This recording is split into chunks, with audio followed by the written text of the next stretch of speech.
idea of industry first, finance second, has been turned on its head. We think of industry. Planning to move? Join the 6 million families who discovered a smarter, more flexible way to move with Pop. Industries in financial terms now, rather than thinking of the industries themselves. What is the business? Who are the customers? Mm-hmm. That's been turned completely on its head. We now look what are the earnings per share? What are the forecasts for the next 12 months? But this is really truly an American observation. I mean, there's you cannot generalize this around the world. In America, it is generally true. You won't find it among privately held firms. You know, some extraordinary companies in America, privately held. But in the United States, generally, a listed company, I'm being unfair perhaps by generalizing too much, but even with this disclaimer, a listed company's principal business is their stock. Yes. Nothing else. What they do is an unnecessary complication to the idea of the stock going up. And so, because this is what the customers want. If there were owners in these firms, there would not be any disputes about compensation. Right. Because an owner of a business knows very much well how to compensate. An owner in a business doesn't take options on its common stock, he owns it. Yeah, yeah. This idea of sustainability. Think about the increasing use of the word sustainability. The more unsustainable the system becomes, the more we talk about it. The idea of corporate responsibility. It's become a very big business. Owners don't need to be reminded to be responsible. It is not uncommon for someone to be given somewhat of a tip of some kind. Perhaps watching CNBC or something and say, well, this must be a great idea, I will put, say, 5,000-10,000 on this and hope it works. And they're likely to part with the 5 or 10,000 or 15 on the basis of a very, very flimsy suggestion by someone or just a hunch or a hint. The story is a real story about this man who often did this sort of thing, but one day he came to me, he says, I need your help. He says, there's going to be a dry cleaning store in our neighborhood, and I have a chance to invest money. And I said, well, that's wonderful. He says, well, but I've got to do some research. So he says, I went around and found out that the nearest dry cleaners is only 2.5 miles. They're very busy, so there's likely to be demand for this cleaning shop.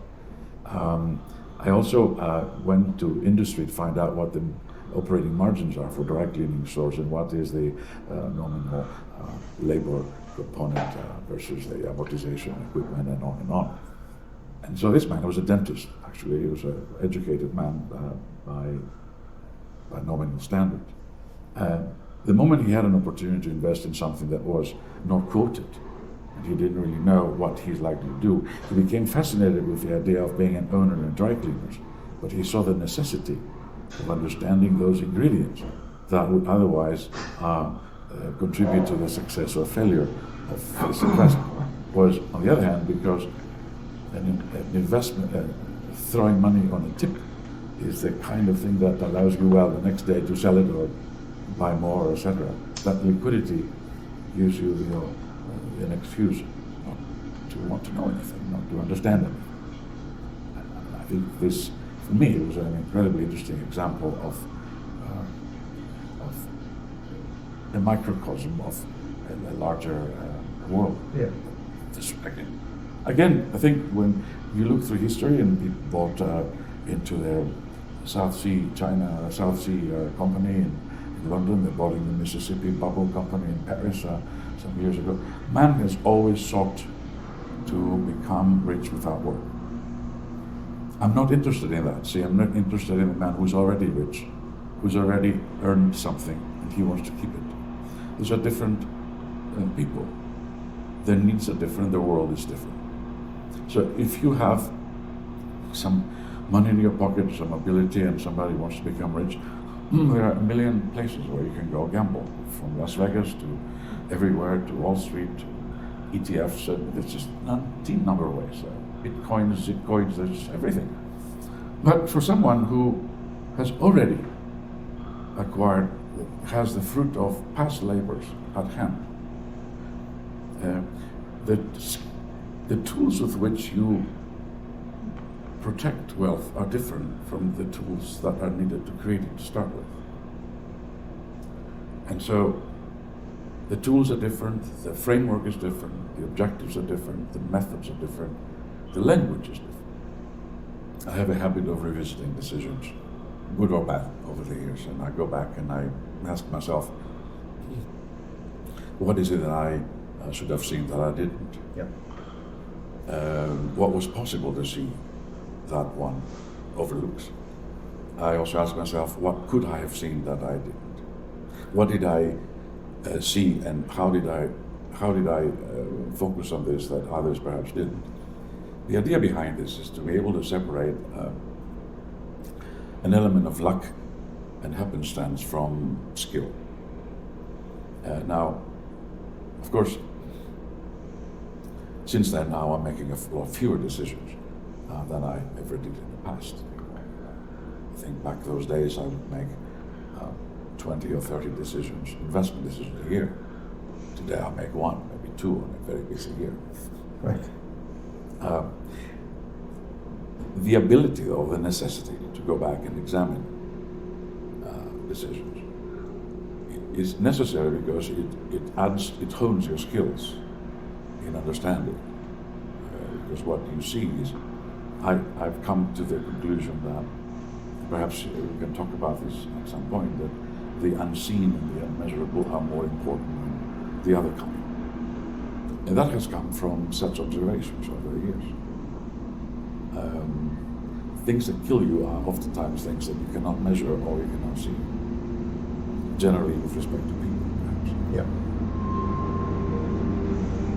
Understanding not just the notion of risk itself, but the nature of and the possible places from which the kinds of risks that threaten a given investment may emerge is crucial, and frankly, something which is given far too little thought by the average investor today. In modern times, we distill risk down to a number, and we call it volatility, because that's easier for most people to quantify. But in doing so, we're ignoring the very nature of risk itself. But as Tony and I walked in the snow, our conversation turned towards something he feels is a vital component of any investment: time preference. This date farmer I met is an Arab, and he had inherited an orchard, right? It's called an orchard, with roughly about 1,000 trees. And he showed me around, and he showed me that something like 100 trees that were recently planted. And I said to him, out of curiosity, I have this curiosity about, I said, how long will it take for this to bear fruit? And he says, well, this particular variety, he says, it will bear fruit in about 20 years, but that's not good enough for the market. It may be about 40 years before we can actually sell it. I never knew this, I did not know this. Now there are other date trees that will produce faster, but anyway. So I said, so all of a sudden, I became odd because I looked at all these trees that were being harvested, and you realize that he couldn't have possibly planted them. Yes. He said, oh yeah, my grandfather, my father, great-grandfather. It was fascinating. Why would a man do something today for which he would receive no reward in his lifetime? And the only reason he would do this if his time preference is so low that he's concerned about his family's wealth generation or two from now. Because he receives no reward by planting a tree. They will have no, in your world they will call it an economic loss, a loss of opportunity, or God knows what they will call it. But he saw the world differently. I'm in a supermarket and I see dates, I think about this story now. And I'm sure there are other similar kind of situations. Everyone has heard me tell the story about Antoine Fievet, the chairman of Bell, Fromagerie Bell, and the first time I met him, something happened in the company that was notable. Anyway, he said, so I said, I want to congratulate you for something, I don't remember what it was. And he says, oh Tony, you don't need to congratulate me. I found myself in this family that several generations built this wall, and I'm adding 1 or 2 bricks, and I'm going to pass it on to someone else. Yeah. Think about what this man said. I mean, I was instantly in love with this man. Yeah. And it made no difference if he made cheese or made furniture. He had a perspective of what his role was, a perspective of what his task was, and his mission was, to protect, to preserve, and to enhance what he was handed. He was not in the business of quickly selling it and making money and doing things. They do make a great deal of money, but they do make money as a result of making great products. Yeah. So how many people in the world can I find that I can buy 2, 3, 4, 5% of their business that think like that? Because that way I can sleep very well at night. I can assure you the capital that I command and is deployed is going to be around 50 years from now. Correct. But we touched on it earlier, but this comes back to people. This is, you can find a company that looks good, might come out of that screening you did when you got 78,000 companies down to 150. It then comes down to the people. It comes down, because let's face it, every intergenerational company, I guess the biggest potential pitfall is you get that one generation where the kid comes in and he decides he wants a Ferrari instead of a family business. Sure, absolutely. Yeah, that's an unquantifiable risk. This is in fact the norm more than an exception. Right. You were a fund manager as well for a while. Yeah, sure. Did you go visit and talk to people? I mean, this is not as many as you, and not the same kind of people as you, because these were big companies. You're right. You asked them for their forward estimates. Yeah, there you go. There you go. Something along those lines. A lot of that stuff was private. No, this has happened to me twice. Once happened in the United States, and in the case I told you, it happened, here in Europe, where I'm visiting briefly with the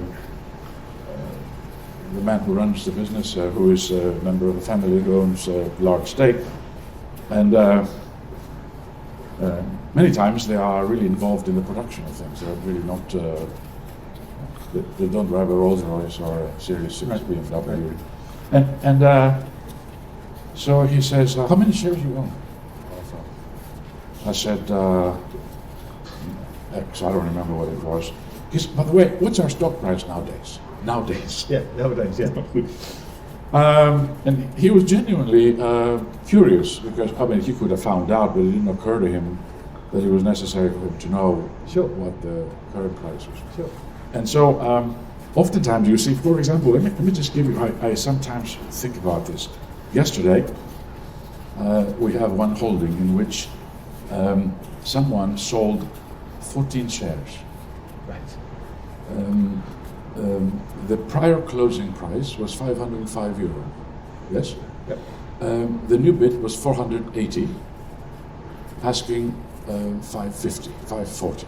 Ask 540, bid 480. Somebody sold 14 shares at 540. The last price came down 2.5%. And I calculated that for the family that owns the company, that was translates to something like €400 million worth of change. Right. Now imagine they were watching it. Yeah. You see, material for us it was something like $600,000 or Right. euros, or I don't know what. But the fact is that the more frequently you look at something, the more frequently you second guess why you own it and what else you could own Completely. instead. It's important to know that you work for people that are like-minded with you. Okay? I'm not doing this to become famous and rich. No. And so if we have 117 shareholders in the firm, I want to make sure, I want to know that at least the majority of them Right. Understand what we do, appreciate what we do, and then I feel confident in working for them. I mean, I really feel a sense of pleasure in doing whatever we do for people who,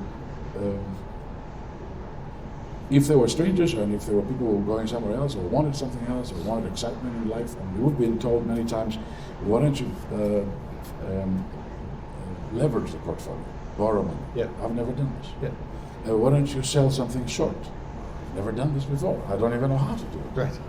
why don't you buy this, or why don't you take your reserves and buy treasury bills in Zimbabwe? Interest rate is higher. We don't do any of this thing. If you're not happy, listen, there's just so many people that would be happy to play with your money. I mean, Right. this is not a competition. But it comes down once again to people. You have to make a judgment on the investors when they come in. They have to make an adjustment. This is so rare. No, but they have to make an assessment of you, and then you have to make an assessment of every management that you. Okay, you've got 28 investments. That's 28 managements you have to evaluate. Our shareholder turnover is much lower than Oh, sure. our portfolio turnover, Well, which itself is, which is I'm something sure extremely low. Yeah. Yeah. But there's a reason for that, and it comes down to people. It's because the people you invest in and the people who invest in you make judgments that turn out to be, in the most part, correct about those people. Right. Right. So how do you, as that judgment of people is such an important component in both directions of what you do, it's also the hardest quantification to make successfully because they're people. Who really knows? Yes, it's also important that, for example, in my case, I have a wonderful team, and I want to be able to pass on to another generation the ideas that are most valuable. I mean, they all have their own personality and they have their own temperament and all that. But so if you want to pass on ideas that are matter. And one of those ideas is the ability to judge other men. Yeah. And you can only do this with practice. And you can only do this by observing things. We have been known to make a completely reversal on an investment we hold on the basis of a simple sentence that was uttered by a CEO or CFO that betrayed something that I would not want to have. So imagine you own the whole company, and your president of your company or the financial officer comes in, gives you a report, and in that report he says something. You'd want to fire him on the spot, right? Right. And you would, and you should. In my case, I only own 1%. You don't sit there and rationalize and say, well, that's not what he meant, and the Right. PE ratio is good, and the EBITDA is good, and the prospects are great, so we'll hold it. No. You get out. I can tell you an incredible story. I don't mind telling you the name. Well, actually, maybe I should. It's a company that at one time in Brazil was the largest processor of chickens in the world. The company was called Sadia. And I went to visit them in Sao Paulo, because this company not only they produced chicken for the local market, but they also sold the vast majority of breasts and other good components of the chicken to markets in the Middle East, Russia, and elsewhere. They generated a great deal of foreign income, foreign exchange. They had their own, they grew their own wheat to feed them, they made their own chicken feed. They were exceptional, and it was the third generation, second generation. And one day I went to visit, and we owned a stake in it. And I visited with the CFO. The patriarch in the family was absent; he was not there, and it was sad because I wanted to meet him. The CFO said, he says, if we had the ability to have access to the banking system so that we can hedge our receivables from various countries, and we can, this was 2000 something, we can make more money by being able to foresee, because we can foresee foreign exchange rates. Only if we can work with an institution that will work with us in the forward market. And the CFO insisted on telling me, spending 15 minutes telling me about this thing that had nothing to do with chickens. Right. So I noted it. 2 years later, so then it was Sadia buys a 60% stake in a bank in Brazil. Within 30 minutes, our entire stake was sold. Right. Just on that announcement alone. Yep. Within 2 years, the company was sold out of business. Why is it, I wonder, The stories such as that of Sadia's demise seem so unsurprising today, and yet Tony's response to that one announcement about the company buying a stake in a bank catches one completely by surprise. Tony's logic is simple. His action in selling his whole stake in the company completely justifiable, and yet it seems like a bold move instead of a prudent fiduciary action. This intense focus on the people responsible for the stewardship of a company in which he has an investment is central to the way in which Tony identifies potential places in which to deploy his irreplaceable capital. But sometimes, even with this level of attention to detail, drastic and painful action can be required. How would you act if you owned the entire thing? You walk into a business, and you meet the head of the business, or the head of development, or the head of everything. Ask yourself, if I own this entire thing, will I hire this guy to run it? Right. Yeah, that's a great question. Now, where is the formula to tell you? You're absolutely right. But you have to, it's your life. And if the answer is no, why would you want to own 1,000 shares? But what? No, I don't disagree. But how do you make that judgment without going to meet the man, talking to them, and him? Maybe on another day, you may have had a completely different conversation. Sometimes you don't have to meet them. Sometimes what you can do is you can look at their actions over 20, 30, 40 years, 50 years, and be absolutely certain that at the right time they made the right decision for the right reason, the right way. And they've done this all their life. Yeah. You don't need to meet them.